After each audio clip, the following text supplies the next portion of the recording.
Welcome to Face to Face. This is a show about change and about what's next. It's a show that wants to ask questions, peel back the layers of our average everyday experience, and go beyond scratching the surface. We interview amazing people with incredible ideas and stories who have done wild, weird, and wonderful things.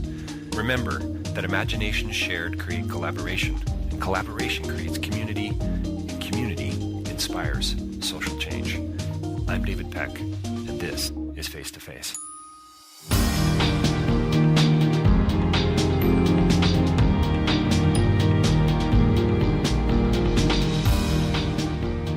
So my interview today is with Karen Valley. She is the director of the National Amputee Center at War Amps here in Canada, and they've been around for a long time. After World War II, 1946, they started, I believe, what they call the key tag service, about 70 years.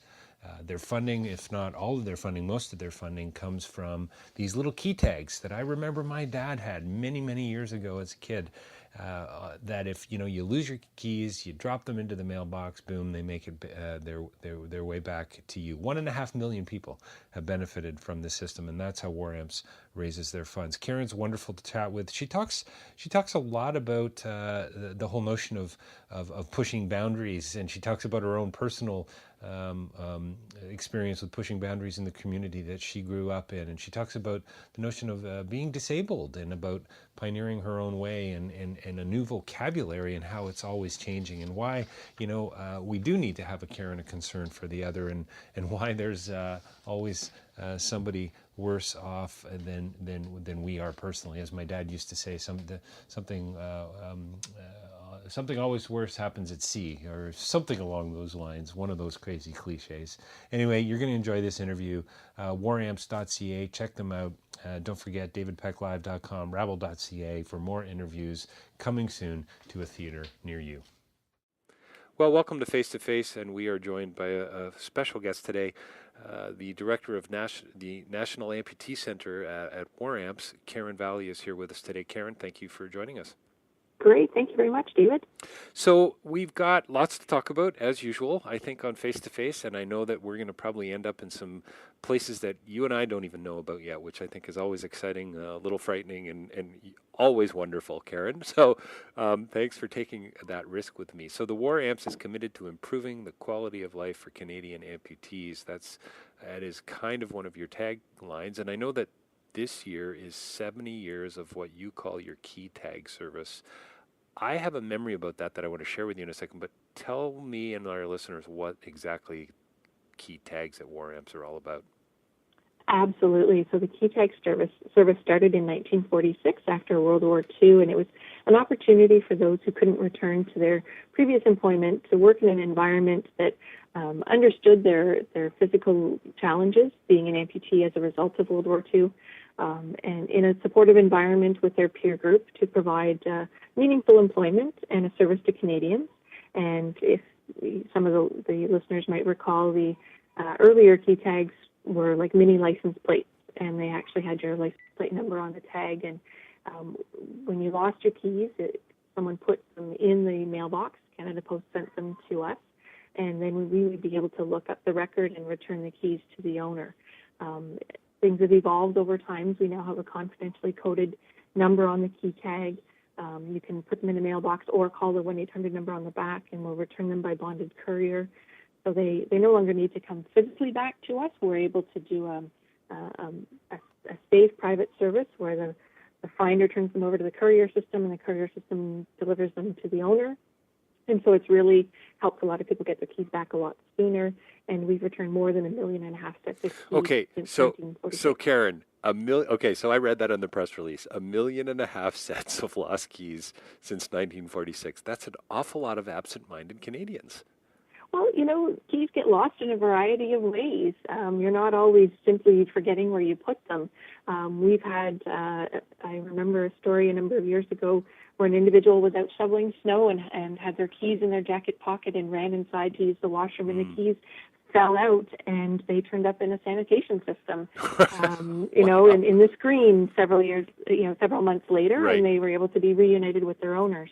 Sometimes they fall out when you're tobogganing, and they don't turn up till spring when the snow melts.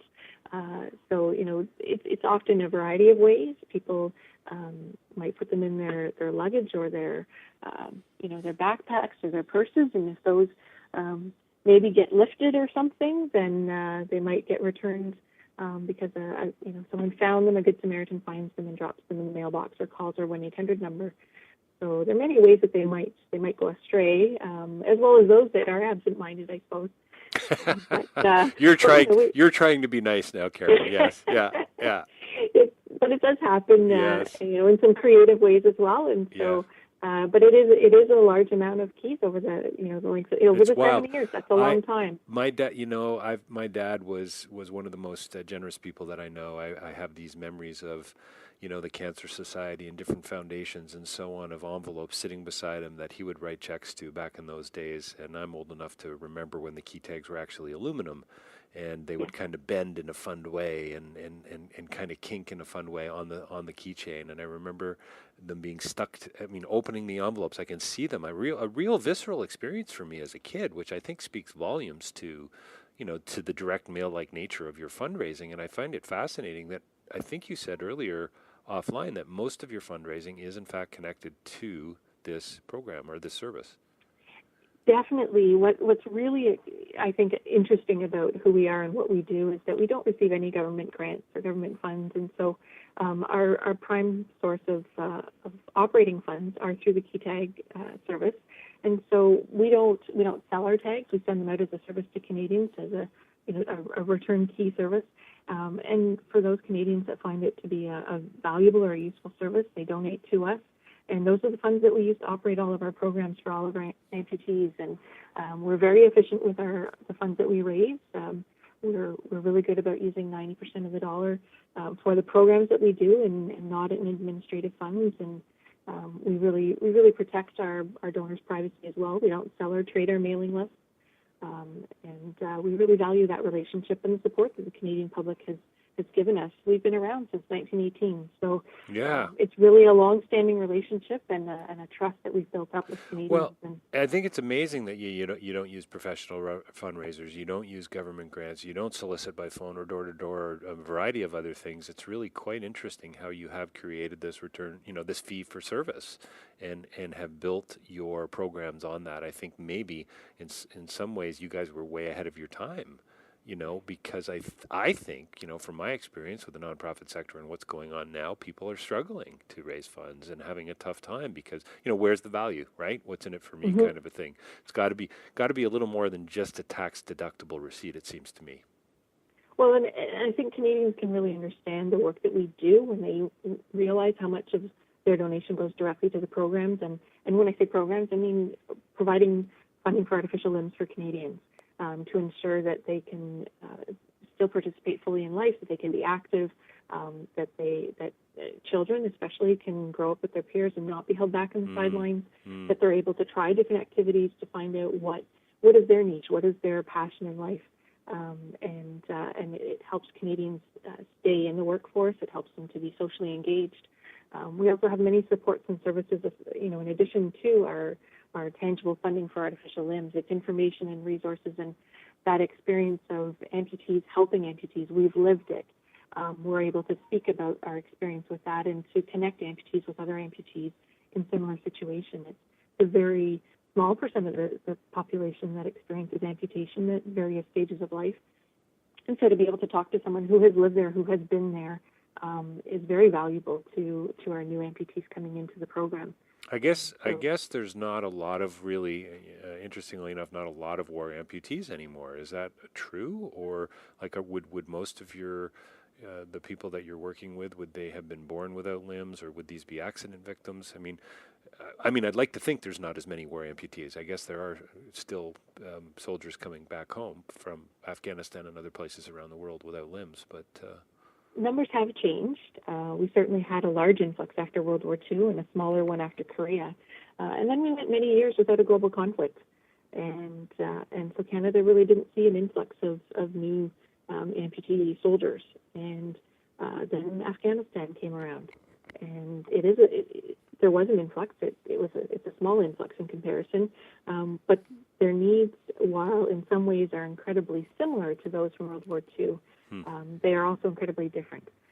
And so it's a different opportunity for us to work with that population, to take all the lessons that we've learned over these years and apply that to this new population. We pretty much wrote the book on veterans pension benefits and how to navigate them, and so we're able to use that expertise now. We were involved in trying to get the new veterans charter where it needed to be. We continue to work on that, so we're able to help them navigate as an individual with amputation. Their needs are much different than those that don't have a physical disability as a result of the war. And so we have that amputation experience as well that can help them navigate that. What's really different is World War II, the experience of the amputee veteran was they had other occupations before the war. They signed up for the war. They went overseas to the war. These are career soldiers that went to Afghanistan, and they really expected that their life would always be in the military until retirement, and natural retirement. And to suffer an amputation, and especially in combat, the trauma that does to the whole body, and not just physical, but mental and emotional as well, is incredible. And so for many of them, it means an end to their military career. And so it's changing what they come back to. And that's a different reestablishment process or reintegration process than it would have been after World War II. So we've learned a lot since then. We've experienced a lot in working with other amputee populations in Canada that were not military, to be able to work with that new population of veterans to help them reintegrate into society from the amputation side of things, the social side of things.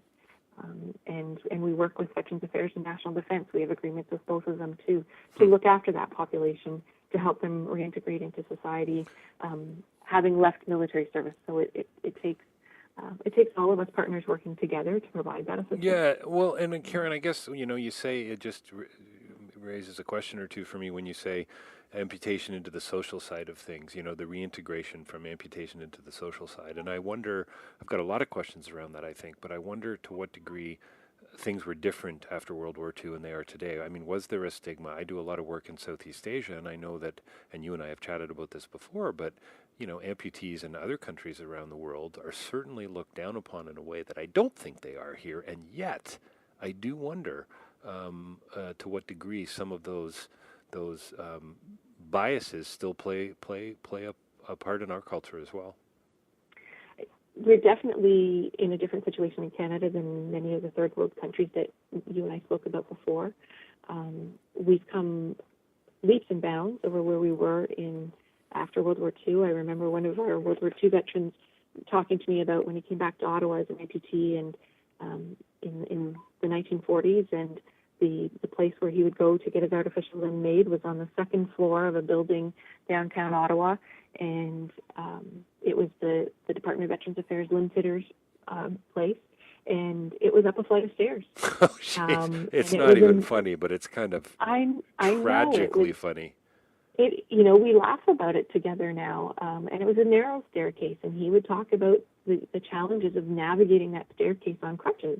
It wasn't even wide enough to really effectively use his crutches to go. And this was, Karen, this was Veterans Affairs. This was Veterans Affairs, Oh, and this, his comments now are, well, I was better off than an individual with no legs that was in a wheelchair. Right. And that it's interesting when you talk to most of the entities that we work with, myself included, that there's always someone worse off than I am. And so it's a way that we check ourselves and see what we're really able to do and what we're really capable of achieving. But when we look back on that time and the supports and services available, even the technology that was available, even the wheelchairs that were available, the accessibility of general society was not anywhere close to what it is today. And I would say we, as a society, we've done very well to get where we're at. However, it's still not where it could be, and we're met with those examples every day in what we do. And so there's definitely work to do to continue to improve accessibility.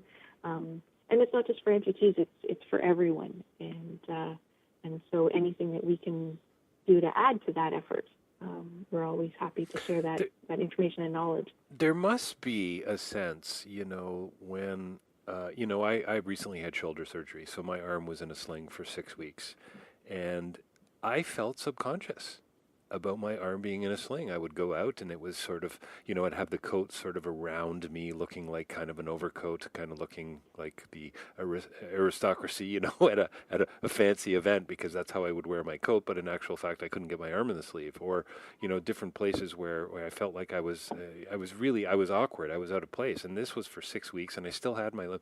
Is there a sense, do you think, in which, you've almost got to redefine what normal is, and I wonder if that's even a fair label. Like, I'm not really all that comfortable with some of the labels that we toss around, politically and religiously and philosophically and so on. Yeah, I just wonder what your thoughts were, having experienced some of these things yourself, I would imagine.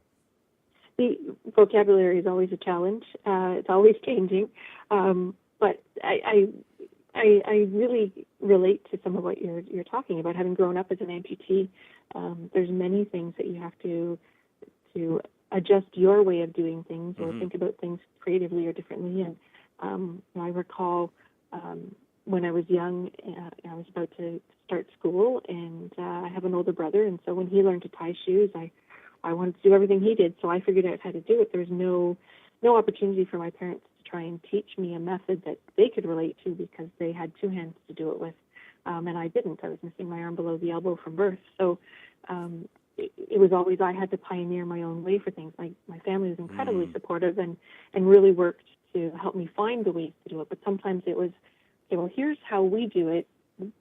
What do you think might work for you? And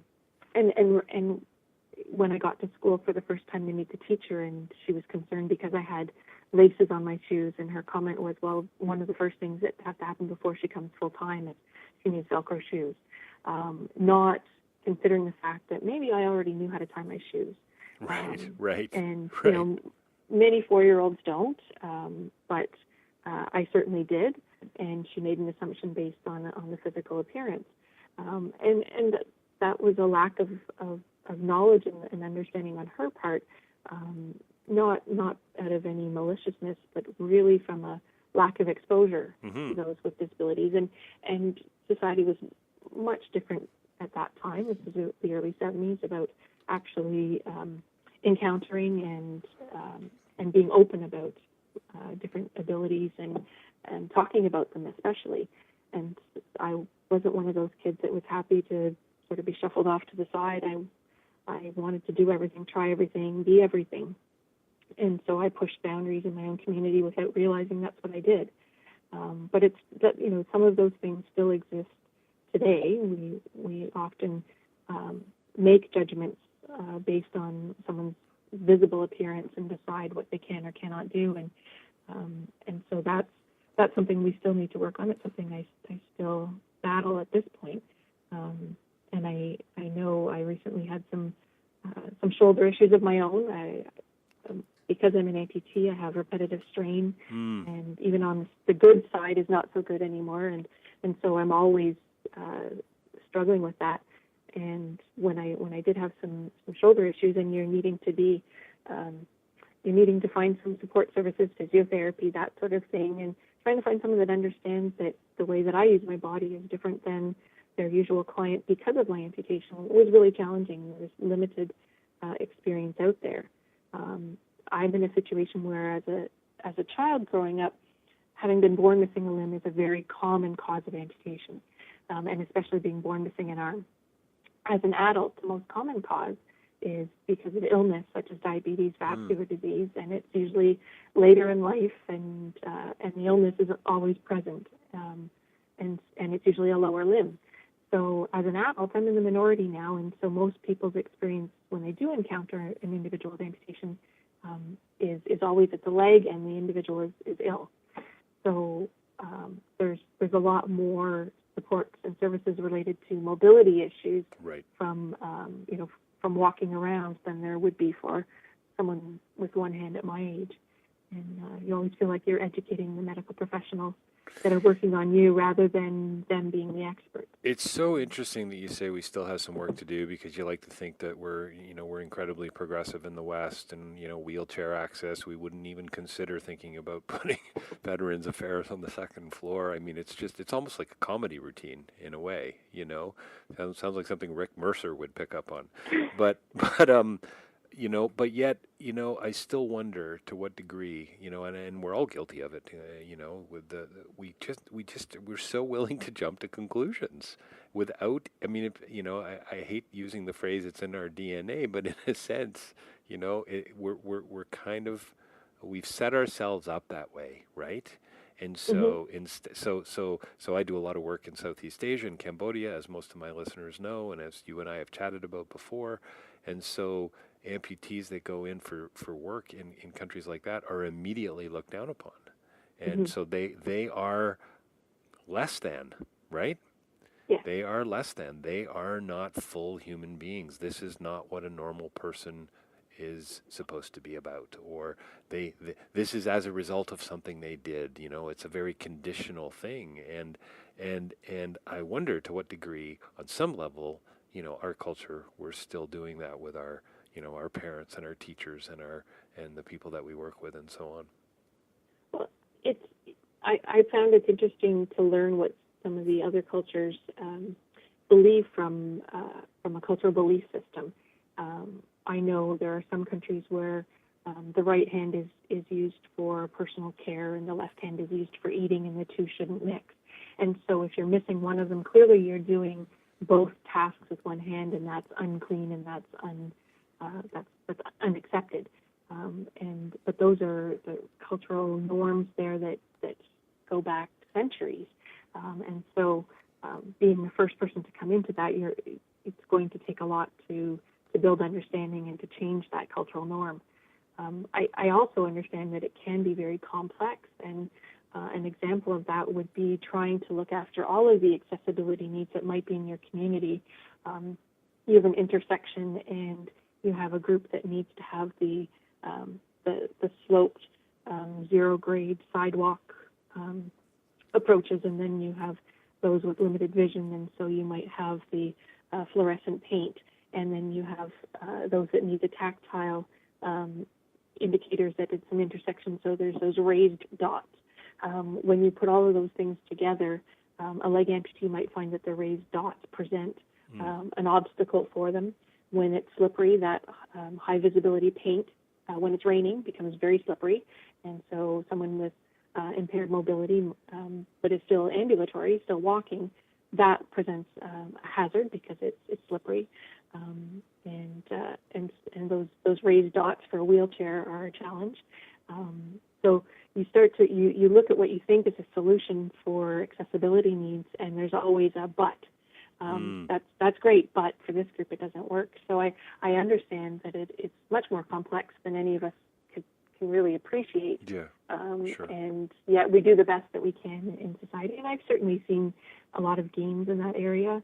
I know that in terms of people asking questions or community groups looking for individuals to come in and teach them some information about being sensitive to other demographics and abilities has improved.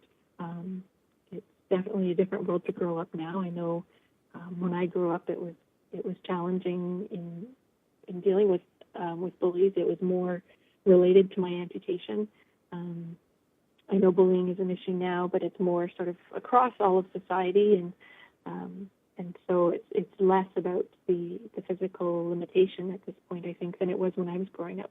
And that was, I think, a lack of knowledge and understanding on the part of all of society that I was living amongst, the teachers that might have supported me through that. You say, I was with. Karen, you talked about, as a result of your is it okay to call it a disability? It is. It's still an accepted word. I think everyone has their own feelings about that word. Yeah. When you look at what is the societal norm, that is a word that is used. I remember. I have a friend who's one of his kids has an issue with his hearing, and there was some kind of award that they won. This is kind of a very sketchy paraphrase story. And when they gave him the award, they kind of made a point of talking about his disability. And he says to his dad later, what are they talking about? Because he never saw himself as having this, this hearing disability, which I think is really wonderful. But this was his normal, right? What do you mean? How dare you call me disabled? And it was just so sort of innocent and wonderful that, his worldview was, this is just the way it is. I think for me, I wouldn't say I am disabled. I would say I have a disability because I am more than my amputation. I live with amputation. It's not I am this. It's right. I have this. Oh, okay. Or I That's live good. with it. Yeah. For me, and there are times when I don't want to use the word disability in anything related to myself, because I'm very able and very capable, and my limitations may have nothing to do with my disability, nice. With my amputation. However, there are days where it's very clear that I live with a disability, and those days can be challenging. We all have good days and bad days, and we all have things that we don't like about ourselves or that can be more challenging on any given day than another.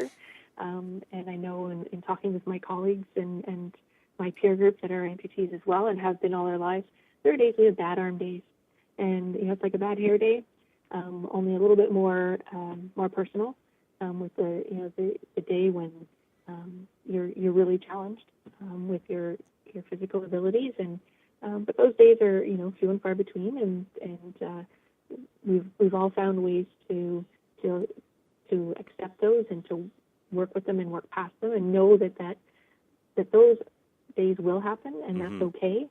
You can't always be in a perfect, great mood every day. In general in life, we're all dealt with challenges on any given day. So it's what you do with those days and how you move past them. Well, I mean, on some level, it seems to me we're all, if we want to use the word disabled, let's talk about what that actually means. And that's not just to get semantic and argumentative, but hang on a minute here. What about our own level of brokenness? What are we approaching this table with? What is my disability? And I would say, with tongue firmly planted in cheek, most of the people I know are emotionally disabled. There's we suffer. We all suffer on some level. It seems to me from something. And I guess in other words, the playing field is pretty level, right? And one of the messages I continue to try to communicate through my podcast and my writing and what I'm doing with So Change and so on, and as a development consultant is, hey guys, we're kind of all in this together. It takes a diverse group to achieve great things. And if we don't have that diversity, we're really limiting what our possibilities are. But to talk a bit about societies a bit more, there was one example I wanted to give you that just happened to me a couple of weeks ago, and I was in a meeting with those that provide care for amputees, and an individual had fallen the day before and looked like she'd been in a bad fight, and black eyes and such. I think the nose got broken in the fall, and was very self-conscious, and that a number of people had already been asking, so what happened, and another individual was attempting to make her feel better and said, well, I remember when I was in school and I was on a bike or skateboard and I fell and I got road rash all up my face, and I was teaching swimming, and every kid was asking me for days, what happened, and I got so tired of it, and it was so frustrating. The two of them were really commiserating over that, and I thought, wow, that's pretty much my everyday. That's every day, all of my life. What happened to your arm? What happened to your arm? What happened to your arm? So it's interesting the perspective that we bring to it, and so that for me that was like, wow, whoa, where's the teaching moment in this? Right. And to be because they're dealing with a clientele that predominantly lives with amputation, and so how do we use that opportunity to say, this is your short-term experience with this. Your clientele lives with those questions and those looks and those stares. where people may not ask the question verbally, but they're asking it in their look. What happened? Right. And how do you help them through that? How do you help them understand that is a part of having a visible difference, and help them move past it? Everyone does it in a different way. Some people use great teaching moments. Some use humor. Some use whatever coping mechanism they might, whether it's ignoring the question or whatnot. And some of us have stories that maybe aren't as exciting as those that lost their limb in a traumatic accident or something. And occasionally the stories can get embellished to satisfy the questioner. Kids like to hear a really good story, and the gorier the better. So, I'd like to say that I'm always honest and say that I lost my arm. I was born missing my arm, but sometimes that doesn't satisfy a kid, and they want to hear something dramatic. Right. So, right. I was at the beach and the shark came. Right. But well, I was telling somebody this morning about how I injured my shoulder injury 23 years ago. I tripped over a piece of metal on a construction site, and I so wish I could tell them that was this crazy skateboarding accident as a teenager. No, I just tripped over a piece of metal because I'm a bit of a bonehead. Is the bottom line, right? And so, I think I can sort of understand that a wee bit. We all want to hear the dramatic story. Yeah, the dramatic, right? It pulls you in. I think what I love about this, what we're chatting about, is just this. I don't know, opportunity to be, I think, if this is a fair way of putting it, to be concerned about the other in a new way, or to be concerned about others, I suppose, in a new way. And I think, the empathy, empathy, sympathy's the wrong word. What's the word I'm looking for? Understanding. Being sensitive to the questions we ask, the way we ask them, how we interact with others, no matter who it is. And, we're like I said, we're all, I believe anyway, we're all broken in one way or another. We've all got issues, capital I. And this idea that there's this circle around all of us sounds so corny, but I think there's a humbling kind of edge to that can be really helpful if we can stand outside of our own egos and our own narcissism and so on and so forth. I love what you said, Karen, about how I think the quote was, you pushed boundaries in your communities. Tell me a little bit more about that. So were you some sort of entrepreneur? You were pushing so you were a social entrepreneur by the sound of it. I really didn't see myself as someone that had any limitations. Nice. I really, because I had an older brother, and I had a number of kids in my neighborhood that we all hung out together, and of varying ages and interested in so many different things. My family was always involved in skating. I had a number of hockey-playing people in my family. So forget the fact that there weren't girls' leagues, and forget the fact that I only had one hand. I was going to play hockey. Right. I mean, it wasn't a question. It was, about if I would. It was, when can I register? And I was on skates at 13 months. If I'd been born at a different time of the year, it would have been earlier than that. And so I just lived. I lived what my peer group lived in my community, and so that often meant trying to find different ways to do it, and it really involves the community to do that. I remember in school really struggling with volleyball, and my phys ed teacher actually went to high school with my parents, and so I think he felt a vested interest in helping me find a way to do that, so that I wasn't the last picked all the time. So every lunch hour, every recess, every opportunity we had to go to the gym and work on it, we did, and we found different ways for me to play volleyball, so that the next time I was picked last, that wow, I surprised them and I got the ball over the net. When all the kids at the campground that we spent all of our summers at for 14 years were learning to water ski, and I was trying just like everyone else was, but after several years of never getting up, one family who had a professional water skier, they've always visited for a couple of weeks from Maine. They sort of went back over the winter and said, we have to get this kid up on skis next year. And the professional son, water skiing son, said that it's body mechanics. She can't wear her artificial arm in the boat. She's trying to do it with one hand and with her short arm, and so she's not balanced or square behind the boat. So of course she's going to fall over.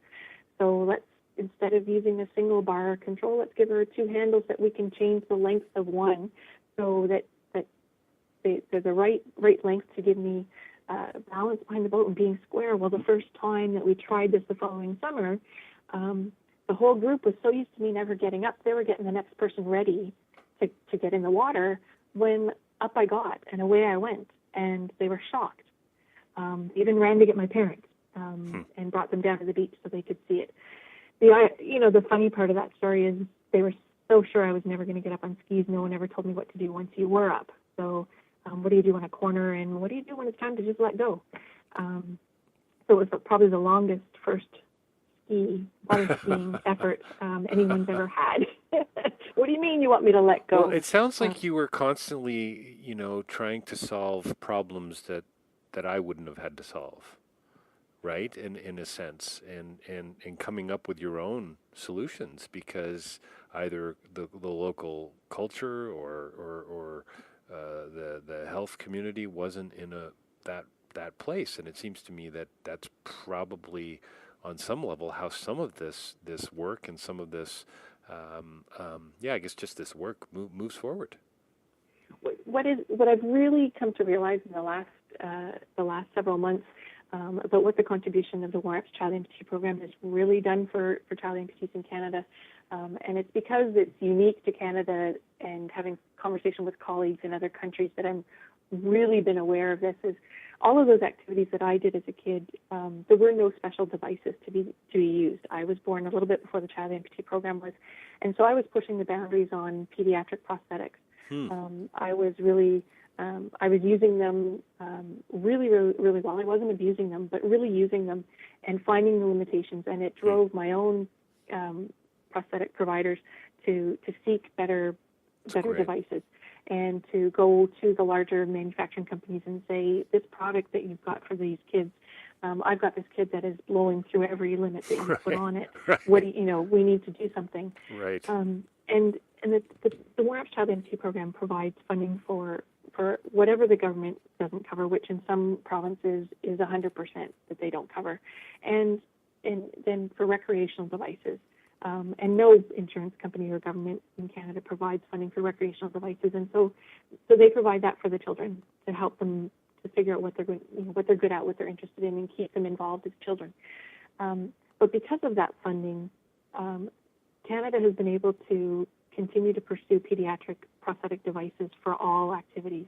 And so there's been incredible development. So there's things for swimming, there's things for hockey, for yoga, for cycling, for weightlifting, for violin playing. Those things didn't exist when I was a kid, and no other country can really afford to have those as options within the country because there's no funding for them. Right. That's where the War Amps has really been able to help fill that gap in Canada. So having those devices available to children in Canada is unique. Is Canada what we've been able to do? Is Canada kind of a leader in some regards globally with some of the stuff?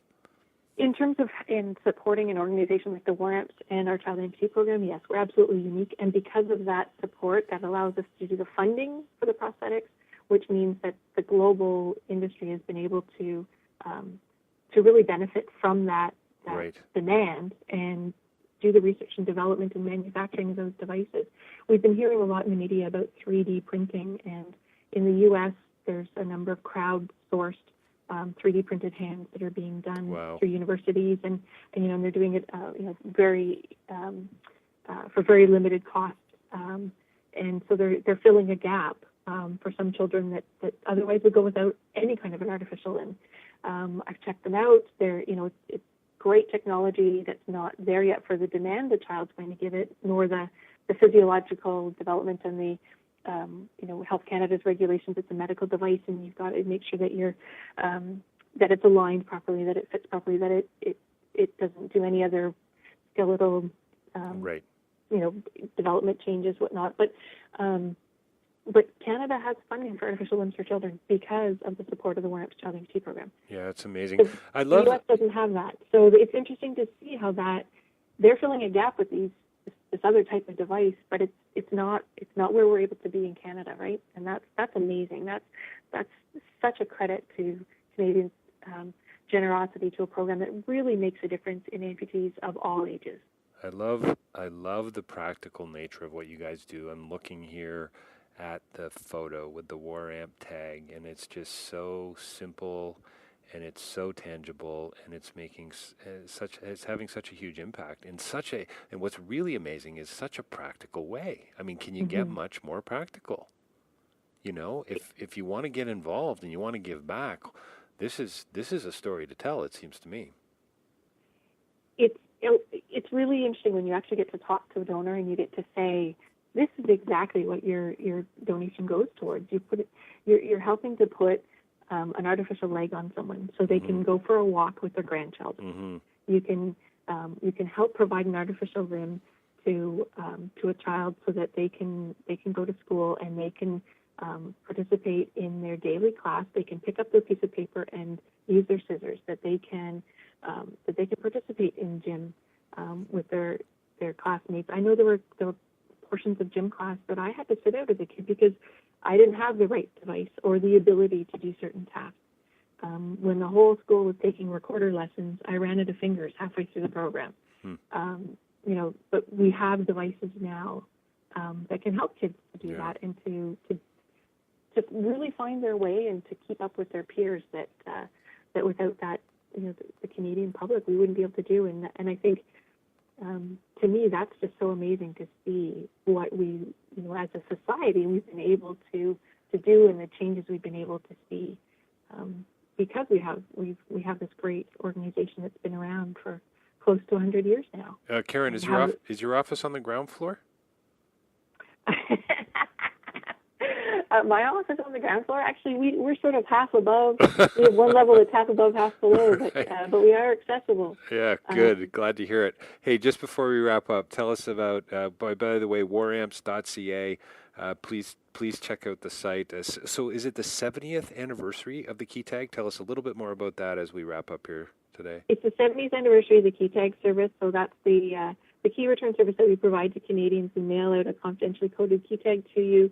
You can order, if you haven't received them, you'll be receiving them over the spring, and if for some reason you missed them, you can go to our website, waramps.ca, or 1-800-250-3030 to order them. And if you like our service, you can donate to us in thanks for the service that we provide. And it's a confidential service to return your keys to you. It provides safety and security to all your keys. It doesn't have to be just car keys. It can be your house keys, your church key. It could be other valuables that you have that you want to attach them to.